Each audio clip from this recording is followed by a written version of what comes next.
The bill we're here to discuss today is H.R. 5082, the Revising Existing Procedures on Reporting via Technology, or REPORT Act.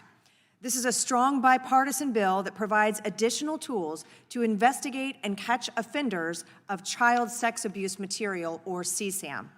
The exploitation of children through CSAM remains a serious problem, both within the United States and abroad. We have heard about these issues extensively in our two victims-focused hearings in the Crime Subcommittee, one in September and one earlier this month. Reports of CSAM continue to grow exponentially, with 3,000 reports in 1998 growing to more than 1 million in 2014 and 36.2 million in 2023. We have gaps in federal law that prevent the National Center for Missing and Exploited Children, or NCMEC, from preserving reports of CSAM and hinders law enforcement from finding and holding these predators accountable. With the growing reports of CSAM on the internet, NCMEC, Homeland Security investigations, and other entities that protect children are having to make difficult decisions about which cases to prioritize. The REPORT Act will extend the duration for which evidence submitted to the cyber tip line is preserved from 90 days to 1 year. This will allow law enforcement agencies the much-needed time to conduct comprehensive investigations and strengthen the legal framework against online predators. This bill would strengthen already existing law that requires providers to report as soon as reasonably possible after obtaining knowledge of CSAM. Currently, many providers maintain a sufficient reporting system.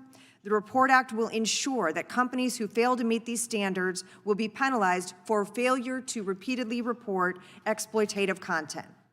I'd like to thank all of the advocates who helped get us where we are today, including crafting good policy and this important bill and recognizing the landscape and the tools that law enforcement need to combat this problem. This includes the American Conservative Union, the National Center for Missing and Exploited Children, the National Center on Sexual Exploitation, the International Justice Mission, Rights for Girls, PACT USA, Raven, and the Tim Tebow Foundation, and so many more.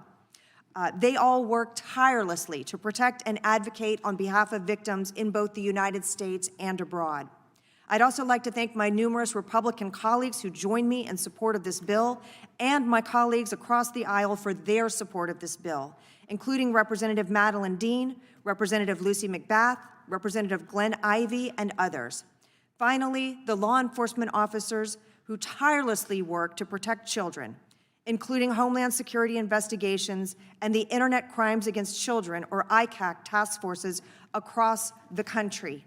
Congress should aid and support them in their important work, and this act, the REPORT Act, does just that. It arms law enforcement with the tools they need so that all, not just some cases of child exploitation, can be prosecuted.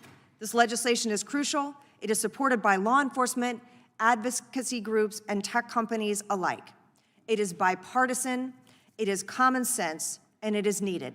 I urge my colleagues to pass the REPORT Act and take this important step to protect children. Thank you, Mr. Chairman, and I yield back.